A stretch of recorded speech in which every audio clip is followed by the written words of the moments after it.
안녕하세요. 좋아요 누르는 거 잊지 않으셨죠? 바람난 사연 지금 시작합니다. 묻지마 관광버스에서 만난 그 사람의 전화를 내심 기다리고 있었는데 그때 모르는 핸드폰 번호로 벨이 울렸고 전화를 받아보니 묻지마 관광체험에서 만난 그 남자였어요. 제가 전화번호를 준 그 남자였죠. 전화 속 그 남자가 하는 말이 만날 수 있냐고 하더군요. 전 잠시만이라고 말한 뒤 옆에 남편이 있어서 핸드폰을 들고 집 밖으로 나와서 전화를 마저 받았어요. 그리곤 전 그 남자에게 이번 주 토요일에 시간이 괜찮다고 말하니 자신도 그때가 시간이 괜찮다고 하더군요. 그렇게 그 사람과 통화를 끝내고 집으로 다시 들어갔는데 거실에서 TV를 보고 있던 남편이 누군데 전화를 나가서 받냐고 하더라고요. 그래서 전 당신 TV 소리 때문에 여고 동창 친구랑 통화도 잘 못하겠다면서 누구긴 누구냐며 여고 동창 친구라고 말했답니다. 남편은 제 말을 믿는 듯 다시 TV로 시선을 고정하더라고요. 드디어 토요일이 찾아왔어요.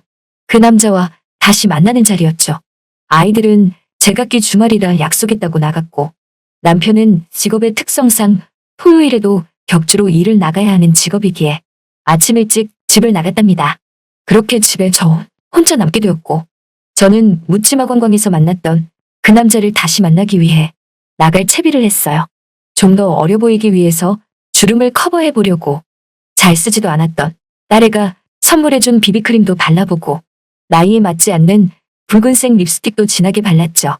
그리고 치마 정장 투피스를 입고서 손가방을 들고 한껏 치장한 뒤 구두를 신고 집을 나섰답니다. 그 사람과 다시 만나기로 한 장소는 종로에 있는 커피숍이었어요. 전 지하철을 타고서 종로에 내려 약속한 커피숍으로 들어갔답니다. 그러자 묻지마 관광에서 만났던 그 남자가 제가 들어오는 쪽을 바라보며 한 손을 들더라고요. 그러면서 일어서서 저를 맞이해 주었어요. 그렇게 해서 그 남자와 다시 재회를 했지만 왜 이렇게 부끄럽던지 그때 일이 생각나서 그런지 몰라도 그 자리에서 그 남자 얼굴을 똑바로 쳐다보기가 여간 민망하더라고요. 그래서 마치 사춘기 소녀처럼 수줍어하며 쑥스러워하고 있으니까 그 남자가 커피로 하실 거냐고 하길래 저도 커피로 하겠다고 했답니다. 뜨거운 커피가 탁자 위에 올려졌지만 저는 커피잔을 제대로 들 수도 없더군요. 손이 달달달 떨렸으니까요. 그러자 그 모습을 지켜본 그 남자가 저보고 하는 말이 그때와는 다르게 정말 쑥스러움이 많으시네요. 라고 하는데 왠지 모르게 더 창피하더라고요. 순간 든 생각이 내가 대체 여기서 뭘 하고 있나 하는 생각도 들고 이 남자가 뭐라고 잔뜩 꾸미고 여기까지 와서 이 남자 앞에 앉아있나 하는 별의별 생각들이 오고 가고 있었답니다. 하지만 전 분명히 그때 느낌을 잊을 수가 없었고 그 남자에게 호감이 많이 가 있는 상태였어요. 물론 안 된다는 걸 알아요.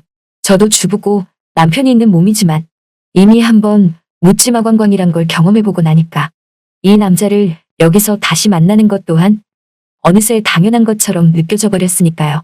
제가 대체 이 남자에게 뭘 바라기에 여길 다시 나왔을까 하며 그 자리에서 생각해봤는데 정답을 찾을 수가 없더라고요.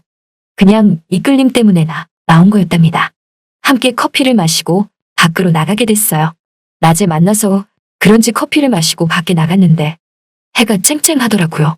그때 그 남자가 자신을 따라오라며 저를 데리고 간 곳은 어두컴컴한 게 정말 이상하더라고요. 이런 곳이 있다는 걸 들어는 봤지만 대낮부터 이런 곳에 절 데리고 올 줄은 사실 생각도 못했답니다. 그런데 마음에 안 들면 그냥 가면 되는 건데 저도 이 남자가 뭐가 그렇게 좋았는지 그런 곳까지 겁없이 따라 들어가게 되었죠. 직원이 하나를 우리에게 안내해줘서 들어갔는데 그 남자는 카운터에서 직원 보고 뭐라 말하는 것 같더라고요. 보니까 이런 걸 틀어줘라 뭐 그런 것 같았어요. TV 화면으로 영상이 나오기 시작하는데 눈 뜨고 못 볼 느낌의 영상이었죠. 그런데 그 남자는 그 영상을 한 번 보고 절 쳐다보고를 반복하며 마치 뭔 짓이라도 꼭 할 것처럼 굴기에 저는 그때 정신이 번쩍 드는 것 같았답니다. 내가 미쳤지 하는 생각이 들었어요. 벌건 대낮에 묻지마 관광에서 만났던 남자와 여기서 내가 뭐 하고 있는지 하는 생각이 그제서야 들더라고요. 그래서 안 되겠다 싶어서 일어나 그냥 문을 열고 휙 나가려고 하는데 갑자기 그 남자가 내 손을 잡더라고요. 여러분이 지금 듣고 계신 채널은 바람난 사연 채널입니다. 그러면서 어딜 가시냐고 하길래 전 거짓말로 화장실 좀 다녀오겠다고 말을 했고, 그 남자가 화장실 갈 거면 그 핸드백은 여기 내려놓고 가라고 하길래 이 남자 뭔가 눈치챘나 하는 생각이 들었답니다. 그래서 전 이 가방 안에 필요한 게 있어서 화장실에 들고 가야 한다고 말하니까 그 남자가 알았다면서 다녀오라고 하더라고요. 그 뒤로 전 화장실로 가는 척하고 그곳에서 도망치듯 나왔어요. 왠지 모르게 이제서야 정신이 번쩍 드는 제 자신을 발견했죠. 남편에게도 미안했고 아이들 얼굴 보기도 면목이 없을 정도였답니다. 그렇게 그곳에서 벗어나 다시 지하철에 몸을 싣고 집으로 가고 있는데 그때 핸드폰이 또 울리더라고요. 그 남자였어요. 전 전화를 받지 않았는데 그 후 바로 문자가 하나 오더라고요. 저보고 어디냐면서 그냥 가신 거냐고 말하며 자신이 실수했다면 죄송하다고 하면서 저번에 관광버스에서 어둡게 하니까 과감하게 잘 노시는 것 같아서 비슷한 곳을 찾다 보니 본의 아니게 영화를 보는 곳으로 데리고 가게 됐는데 자신도 그런 곳 자주 안 간다면서 오늘은 자기 실수니까 이해해달라고 말하는데 왜 이렇게 모든 게 변명처럼 들리는지, 그리곤 이내 다음에는 제대로 모신다면서 문자를 끝맺더라고요. 그렇게 아무 일도 없었다는 듯 집으로 돌아와서 옷을 갈아입고 남편과 아이들을 위해 저녁밥을 차리고 있으니까 그때 다시 문자가 한 통 왔답니다. 그 남자였죠.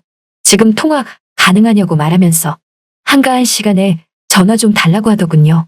전 그 말에도 그 남자에게 전화를 하지 않았고 더 이상 그 남자와 연락이 더 닿아서는 안 될 것 같은 느낌이 들었답니다.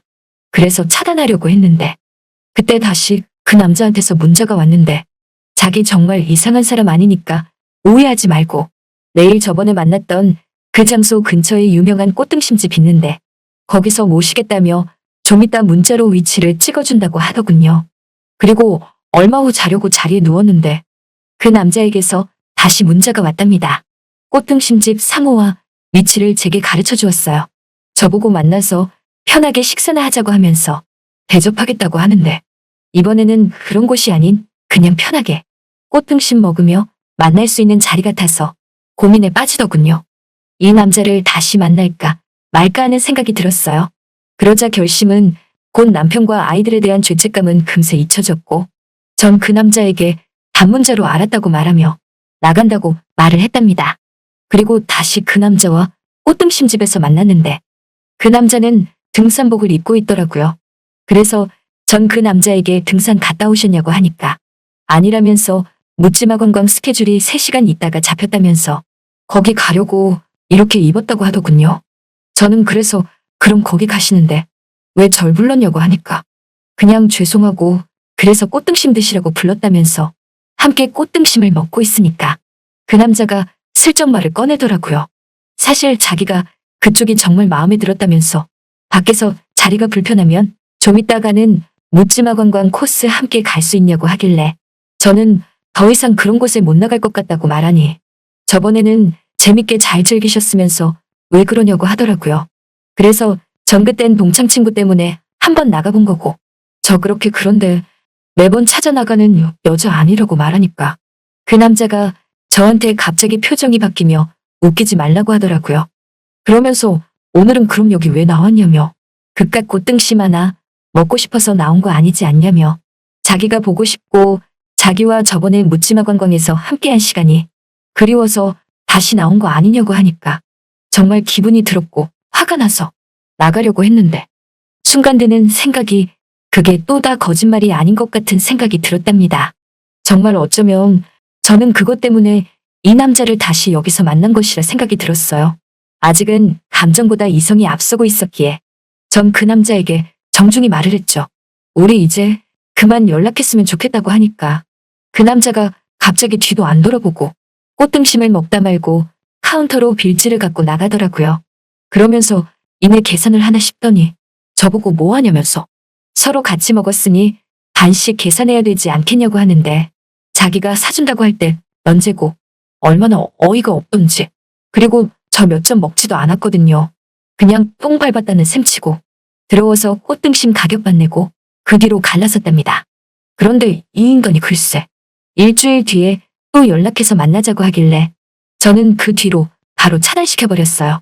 당시엔 짜릿한 경험이었던 묻지마 관광이었지만 그래도 시간이 지나고 보니 이건 정말 안 되겠다 싶더라고요. 그래도 이미 한 번은 나간 묻지마 관광인데 이 사실을 남편과 아이들이 알까봐 아직도 겁이 나고 두렵네요. 그런데 또 한편으로 동창생 연자가 자꾸만 한 번 더 나가보자고 하는데 그 말에 다른 친구들도 또 나가고 싶어 하는 것 같더군요. 그래서 그런가 저도 안 나간다 그러면서 한 번 더 나가볼까 하는 고민에 빠지게 된답니다. 잘 들으셨나요? 오늘의 바람난 사연은